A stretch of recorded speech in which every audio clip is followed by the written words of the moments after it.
क्या परमेश्वर के सामने सारे पाप बराबर है?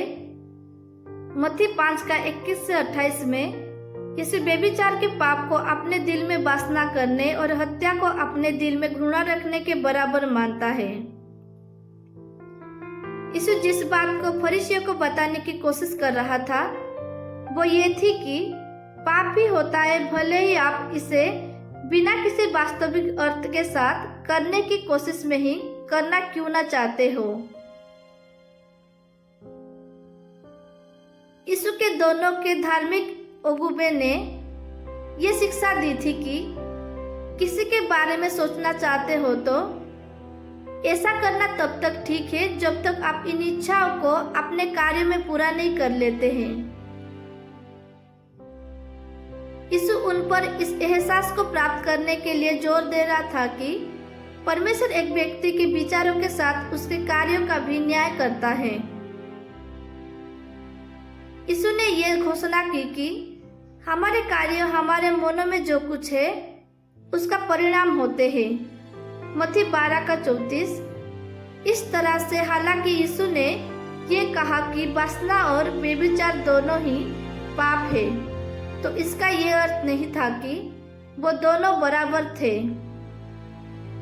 किसी व्यक्ति के साथ घृणा करने की अपेक्षा किसी व्यक्ति की वास्तव में हत्या करना बहुत ही अधिक बुरा होगा। हालांकि ये दोनों परमेश्वर की आंखों में पाप है।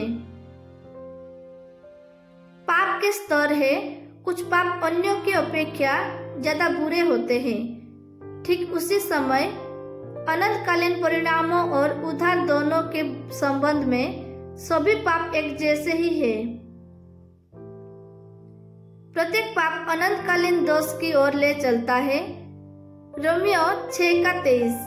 सभी पाप भले ही वो कितने ही छोटे क्यों ना हो, वो असीमित और शाश्वत परमेश्वर के विरोध में है, इसलिए परिणाम स्वरूप एक असीमित और शाश्वत सजा के योग्य है। इसके अतिरिक्त कोई भी पाप इतना बड़ा नहीं है जिसे परमेश्वर क्षमा नहीं कर सकता है। यीशु आपकी सजा को अदा करने के लिए मर गया। प्रथम यूहन्ना 2 का 2। यीशु हमारे सभी पापों के लिए मर गया।